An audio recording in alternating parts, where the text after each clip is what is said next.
ተማሪዎች እንደምን አላችሁ? ዛሬም እንግዲህ በአዲስ ቪዲዮ ተመልሰን መጥተናል። በዛሬ ቪዲዮአችን እንግዲህ ጀነራል ሳይኮሎጂ ኮርስን ፎርገን ጥርት ባለ ሁኔታው እንግዲህ ለእናንተ ይዘንላችሁ መጥተናል ማለት ነው። ዩኒት 1 እንግዲህ በዛሬው የምንመለከተው ኢሴንስ ኦፍ ሳይኮሎጂ የሚለው ነው። ምን ነገሮች አሉት ይህ ዩኒት ምን ነገሮችን ይዟል ከሚለው እንጀምራለን። እዚህ ጋር እንግዲህ ዲፊኒሽን ኦፍ ዘ ቤዚክ ኮንሴፕት ኦፍ ሳይኮሎጂ አለ፣ ጎልስ ኦፍ ሳይኮሎጂ፣ ሂስቶሪካል ባክግራውንድ ኦፍ ሳይኮሎጂ፣ ሜጀር ፐርስፔክቲቭ ኢን ሳይኮሎጂ፣ ብራንችስ ኦፍ ሳይኮሎጂ እንዲሁም ደግሞ ሪሰርች ሜዘድ ኢን ሳይኮሎጂ የሚባሉት ነገሮች እንግዲህ በሰፊው የምንመለከት ይሆናል ማለት ነው በዚህ ዩኒት ላይ። እናንተ እንግዲህ ለኛ ዩቲዩብ ቻናል አዲስ ከሆናችሁ እንዲሁም ደግሞ እንደዚህ አይነት ሾርት ኖቶች ማግኘት የምትፈልጉ ተማሪዎች ይህን ዩቲዩብ ቻናል ሰብስክራይብ እንዲሁም ቴሌግራም ቻናላችን @greatstudent01 ብላችሁ ሰርች ብታደርጉት ታገኙታላችሁ። በዛሬ ቪዲዮአችን እንግዲህ ሚኒንግ ኤንድ ዲፊኒሽን ኦፍ ሳይኮሎጂ ከሚለው ጀምረን እንግዲህ እንማማር ይሆናል ማለት ነው። ሰብስክራይብ አድርጉት እንዲሁም ላይክ ማድረጋችሁን እንዳትረሱ። ቀጥታ ወደ ትምህርታችን እንግባ። መጀመሪያ እንግዲህ የምንመለከተው ሚኒንግ ኤንድ ዲፊኒሽን ኦፍ ሳይኮሎጂ ከሚለው እንጀምራለን። the word psychology comes from the two Greek words these are እንግዲህ ይህ ሳይኮሎጂ የሚባለው ቃል የመጣው ከግሪክ ነው ማለት ነው። እንግዲህ ሳይክ እንዲሁም ደግሞ ሎጎስ በመባል ይታወቃል ማለት ነው። ሳይክ which translates as soul, spirit ወይም ደግሞ ማይንድ በመባል ይታወቃል ማለት ነው።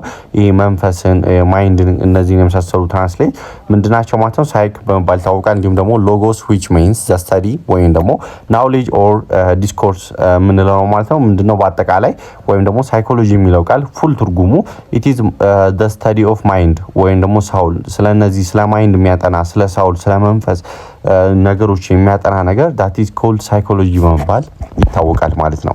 እንግዲህ ያው ሪፕሬዘንት የሚደረገው በዚች መልኩ ነው። እዚህ ጋር ታያላችኋለች ብዬ አስባለሁ ማለት ነው። እንዲሁም ደግሞ እቺ ነገር ስናነባት ሲ ብለን እናነባታለን ማለት ነው። psychology is a scientific study of behavior and it is underlying mental process of human being and animals ምንድነው it is scientific የሆነ study behavior ስለ አብዛኛው ስለ ባህሪ ስለ mental process of human being and animal የሚያነብ ከሆነ ወይም ደግሞ የሚያጠና ነገር ሳይኮሎጂ በመባል ይታወቃል ማለት ነው። እዚህ ጋር ኬወርድስ ኦፍ ዘ ዲፊኒሽን አለ። እዚህ ጋር እንግዲህ ከተጠቀጥናቸው ቢሄቪየር ነው የመሰለ ሜንታል ፕሮሰስን እነዚህ የመሳሰሉ እንግዲህ ቢሄቪየሮች እንዲሁም ሳይንስ የሚባሉ ኬወርዶችን አንስተናል ማለት ነው። እነዛ ኬወርዶች ምንድናቸው ከነ ዲፊኒሽናቸው እናያለን። እንግዲህ እዚህ ጋር ሳይንስ ምንድነው? ሳይንስ is follows the scientific procedures and use empirical data study behavior and mental process ሳይንስ የምንለው ቢሄቪየር እና ሜንታል ፕሮሰስን ለማጥናት ሳይንቲፊክ የሆነ ፕሮሲደር ወይም ደግሞ ኤምፒሪካል የሆነ ዳታን የሚጠቀም ነገር that is called ምን ይባላል ማለት ነው የሚከተል ሳይንስ በመባል ይታወቃል ማለት ነው። what behaviors ምንድነው? all of the outward ወይም ደግሞ overt action የምንላቸው reaction such as talking, facial expression, movement እነዚህ overt ወይም ደግሞ outward የምንላቸው behaviors ምንድናቸው? ለሰዎች ማናሳየው ሃይድን ያልሆነ ወይም ደግሞ ፊታችን ላይ የሚታዩ ነገር ካነጋገራችን ከፌሻል ኤክስፕሬሽናችን እንዲሁም ከሞመንታችን ተነስቶ ያሉ ባህሪዎች that is called ምን ይባላሉ? outward ወይም ደግሞ overt action behavior በመባል ይታወቃሉ ማለት ነው። እነዚህ እንግዲህ overt እንደሚባሉት ሁላ covert የሚባሉ behaviorዎች አሉ ማለት ነው። there is also covert behavior which hidden እነዚህ hidden ናቸው ለሰዎች አይታዩም ማለት ነው። ውስጣቸው ያሉ ነገሮች ለምሳሌ እንደ ኤግዛምፕል ኢንትሮቨርት የሚባሉ የሰዎች አይነቶች አሉና ልክ the same በቃ ውስጣቸውን የሚይዙ ወይም የውስጥ ባህሪ ያለው ሰው ማለት ነው። that is called ምን ይባላሉ? covert ወይም ደግሞ hidden የሆነ behavior በመባል ይታወቃል ማለት ነው። እንግዲህ ሌላ ደግሞ ካነሳናቸው ኬወርዶች መካከል ሜንታል ፕሮሰስ ነው። that is refers to all internal ነው። ይሄ ነገር ምንድነው? ሜንታል ፕሮሰስ ኦል ሪፈር የሚያደርገው ኢንተርናል ነው ወይም ደግሞ ኮቨርት አክቲቪቲ ነው ማለት ነው። ኢንተርናል ላይ ሃይድን የሆነ ነገር ነው ለሰዎች የማይታይ በግልጽ የማይታይ ነገር ነው ማለት ነው። ስለዚህ that is covert activity of our mind ነው በጭንቅላታችን ውስጥ የምንሰራው such as thinking ሊሆን ይችላል feeling remembering እነዚህ የመሳሰሉ ነገሮች በአጠቃላይ ምን ይባላሉ? ሜንታል ፕሮሰስ በመባል ይታወቃሉ ማለት ነው። እንግዲህ ሳይኮሎጂስቶች አሉ understand mysteries of human nature እንግዲህ ሳይኮሎጂስቶች አብዛኛውን ጊዜ አንደርስታንድ ያደርጋሉ ስለ human natures ማለት ነው። why people think why people feel and why people act የሚለውን ነገር እንግዲህ ሳይኮሎጂዎች ምን ያደርጋሉ? that is understand ያደርጉታል ማለት ነው በዚህ መልኩ እና psychologists also study ስለ ሰዎች ቢሄቪየር አይደለም። ዲፊኒሽኑ ላይ ለማንሳት ሞክረናል። ስለ አኒማል ቢሄቪየርም ምን ያደርጋሉ ያጠናሉ ማለት ነው። ይሄ ራሱ የሆነ ፐርፐዝ አለው። ኤቲካሊ ፎርሚድን ቱ ኮንዳክት ኤክስፐሪመንት ኢን ዘ ሂውማን ቢንግ። እዚህ ጋር እንግዲህ ምንድነው ኤቲካሊ ፎርሚድን የተከለከሉ የተለያዩ ኤክስፐሪመንቶችን በሰዎች ላይ ማድረግ የማንችለውን በእንስሶች ላይ ለማድረግ ዳት ኢዝ ኮልድ ሳይኮሎጂ እነሱን ቢሄቪየር አጥንተን በቀላሉ ይህን ነገር እንድንጠቀም ያደርገናል ማለት ነው። ኮንክሉዥን ኦብቴንድ ፍሮም ኤክስፐሪመንት ኦፍ አኒማል ቢሄቪየር ዩዥዋሊ አፕሊኬብል ቱ ሂውማን ቢሄቪየር። አብዛኛው ጊዜ ደግሞ በቀላሉ የአኒማል ቢሄቪየሮችን በምናገኝበት ጊዜ አብዛኞቹ ማለት ነው የአኒማል ቢሄቪየሮች ከሰዎች ቢሄቪየር ጋር ምንድናቸው አፕሊኬብል ወይም ተመሳሳይ ነገር አላቸው ማለት ነው። እንዲሁም ደግሞ ፎርሙሌት ቲዮሪ ሎ ኤንድ ፕሪንሲፕልስ ዛት ገቨርን ሂውማን ቢሄቪየር። እነዚህ ፎርሙሌት ለማድረግ ቲዮሪዎች፣ ሎዎች እንዲሁም ፕሪንሲፕሎችን ለማድረግ በጣም ጠቃሚ ነገር ነው ማለት ነው። to determine the law of behavior at apply all the organism ምንድን law of behaviorን ዲተርማይን ለማድረግ ሁሉም ኦርጋኒዝም ላይ በመሞከር that is the purpose of the psychologist also studies of animal behavior ማለት ነው። እንግዲህ በቀላሉ ለማየት ያህል አሁን ካየናቸው ነገር ሳይንቲፊክ study of behavior and it causes አይተናል። ኦቨርቶችን እንዲሁም ደግሞ ኮቨርት የሚባሉ behavior መኖራቸውን አይተናል። እዚህ ጋር እንግዲህ ለእናንተ እንደማስታወሻ ምንድነው ኦቨርት ምንድነው ኮቨርት ብላችሁ ራሳችሁን እዚሁ ላይ መጠየቅ ትችላላችሁ ማለት ነው። that is psychologist ስተዲ የሚያደርጉት ምን ነው how you act ይሄ behavior it is overt ወይም ደግሞ ውጭ ላይ የሚታዩ ነው። አክት የምታደርጉት ነገር በሙሉ ማለት ነው that is ስለሚታይ ሰዎች that is overt ብለን እንጠራዋለን ማለት ነው። how you think that is mental ነው it is covert ወይም mental process ነው ማለት ነው። how you feel ኮቨርትም ኦቨርትም ነው። how you brain body responds physiological ኮቨርት ነው that is called እነዚህ ነገሮች እንግዲህ ሳይኮሎጂስቶች ያጠኑታል ማለት ነው። እዚህ ጋር እንግዲህ ወደ ሌላው ርዕስ እንግባ። ጎልስ ኦፍ ሳይኮሎጂ ምንድነው ጥቅሙ? የጎል የሳይኮሎጂ ጎል ዋና ዓላማው ምንድነው? እሱን የሚለው ነገር ነው ያለን። እንግዲህ ዋና ዓላማዎቹ አራት ናቸው። ያው ዲስክሪፕሽን አለ፣ ኤክስፕላኔሽን፣ ፕሪዲክሽን ኤንድ ኮንትሮሊንግ የሚባል ነገር አለ። ዲስክሪፕሽን what is happening የሚለውን ነው። ኤክስፕላኔሽን ደግሞ why it is happening ነው። ፕሪዲክሽን ደግሞ when it happening again መቼ ሊፈጠር ይችላል። እንዲሁም ደግሞ ኮንትሮሊንግ how can it be changed የሚለውን ነገር እና ያላል ማለት ነው። እስኪ እያንዳንዳቸውን ዲፕ ገብተን እንመልከታቸው።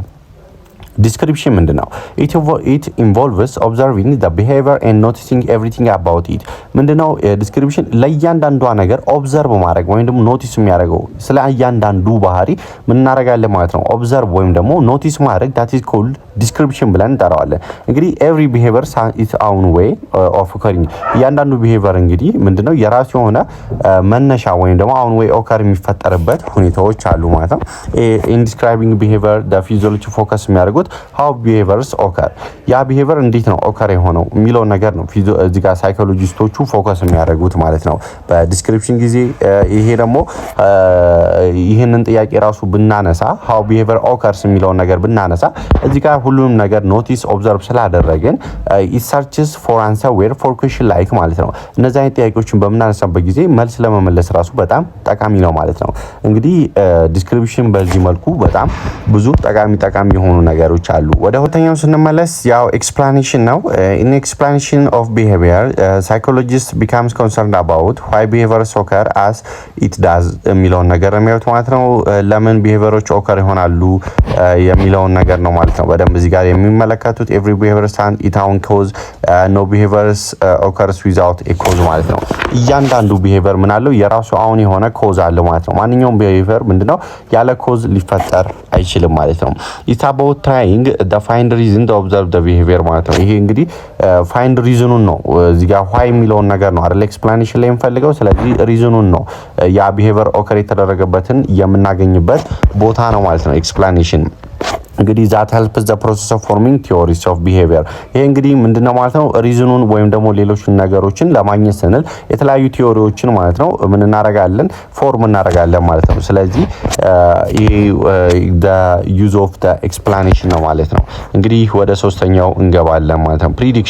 prediction is about determining what will be happen in the future ነው ማለት ነው። ይሄ እንግዲህ what will be happen in the future ላይ ምን ሊሆን ይችላል የዛ ሰው ባህሪ ወይም ደግሞ behavior ምንድነው ሊሆን የሚችለው ነገር የሚለውን እንግዲህ የምናይበት ነው ማለት ነው። ዲተርማይን የሚያደርግልን it involves ፎርካስቲንግ ዛት ላይኩር the behavior under certain circumstance ማለት ነው። እዚህ ጋር እንግዲህ አብዛኛው በልጅነታችን behavior ከ5 እስከ 6 ላይ ያሉ ነገሮች ማለት ነው የሚፈጠሩ ነገሮች የማገርሸት ባህሪ አላቸው ማለት ነው።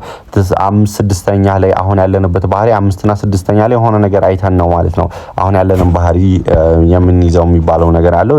ይሄ always ላይሆን ይችላል it is ሁሉ ጊዜ አይደለም አንዳንዴ የሚፈጠሩ ነገሮች ናቸው ማለት ነው። prediction behavior that possible through the use of theory or principle ይሄ እንግዲህ ሊጠቀም ይችላል ማለት ነው። ቲዮሪ ኦር ፕሪንሲፕልን እዛ ኤክስፕላኔሽን ላይ ያሰራናቸው ማለት ነው። ወደ መጨረሻው the goal of psychology ላይ ስንመጣ control or modification የሚል ነው ማለት ነው። ይህ ምንድነው ጥቅሙ? how can it be changed የኛ እንግዲህ እንዴት መቀየር እንችላለን ነው። control or modify or change the behavior from undesirable one to desirable የሆነ one ማለት ነው። ከማይጠቅም ባህሪ ወደሚጠቅም ባህሪ እንዴት አድርገን ቼንጅ እናደርገዋለን የሚለውን ነገር ነው እንግዲህ ሳይኮሎጂ ዋነኛ ግቡ ማለት ነው። የመጨረሻ ግቡ ኢንቮልቭ ቼንጅ ቢሄቪየር which is anti-social or unacceptable የሆኑ እነዚህ unacceptable ወይም ደግሞ anti-social የሆኑ ቢሄቪየራችንን እንግዲህ ቼንጅ የምናደርግበት ቦታ ነው ማለት ነው። control or modification the goal of psychology ማለት ነው። for healthy functional society and individual this kind of negative behavior should be avoided እዚህ ጋር እንግዲህ healthy የሆነ ወይም ደግሞ ጤናማ ለሆነ ለሶሻሊቲ ግንኙነት እንዲኖር ማለት ነው እነዚህን እንግዲህ አቮይድ ማድረግ አለብን ማለት ነው። የኛ ኔጌቲቭ የተባሉ ሐሳቦቻችንን ቢሄቪየሮቻችንን ማለት ነው። ስለዚህ ሳይኮሎጂ እንግዲህ በጣም ጥቅም አለው ማለት ነው። ዋነኛ ጥቅሙ እነዚህን ነገሮች ትቶ ከሶሻል ሰዎች ጋር ጤናማ የሆኑ ነገሮች ራሱ እንዲኖረን ያደርጋል ማለት ነው። ሳይኮሎጂ የራስ ሳይኮሎጂካል ቴክኒክ ቱ ሄልፕ አን ኢንዲቪጁዋል አቮይድ ማላዳፕቲቭ የሚባሉ ቢሄቪየሮች ወይም ደግሞ ኢት ካይንድ ኦፍ ኔጌቲቭ የሆኑ ቢሄቪየሮቻችንን እንግዲህ የራሱ የሆነ ቴክኒክ አለው ማለት ነው አቮይድ የምናደርግበት ማለት ነው። ስለዚህ እንግዲህ እነዚህን እንግዲህ ኮንትሮል ዲስክሪፕሽን ኤክስፕላኔሽን ፕሪዲክሽን የሚባሉት ነገሮች ማለት ነው ዳት ኢዝ ዘ ጎል ኦፍ ሳይኮሎጂ ናቸው ማለት ነው። የራሳቸው የሆነ በጣም ጠቃሚ ናቸው። እንዲሁም ደግሞ ከሶሳይቲ ጋር ሄልዚ የሆነ ግንኙነትም እንዲኖረን ከሚያደርጉ መካከሎች ውስጥ ናቸው ማለት ነው። በዛሬ ቪዲዮአችን እንግዲህ እነዚህን አይተናል። በቀጣይ ቪዲዮአችን እንግዲህ ሂስቶሪካል ሩት ኦፍ ሳይኮሎጂን የምንመለከት ይሆናል ማለት ነው። ሀሳብ አስተያየታችሁን ኮሜንት ላይ አስቀምጡልን ማለት ነው። በዚህ መልኩ ይቀጥል ወይም ደግሞ የሚስተካከሉ ነገሮች ካሉ ኮሜንት ላይ አስገቡልን። እኛ ወዲያው የምንመልስላችሁ ይሆናል። ጥያቄም ካላችሁ እዛው ላይ አስቀምጡልን፣ ወዲያው እንመልስላችኋለን። ቴሌግራም ቻናላችንን ጆይን ማድረግ እንዳትረሱ። በሌላ ቪዲዮ እስከምንገናኝ ድረስ መልካም ጊዜን ተመኘው። አመሰግናለሁ።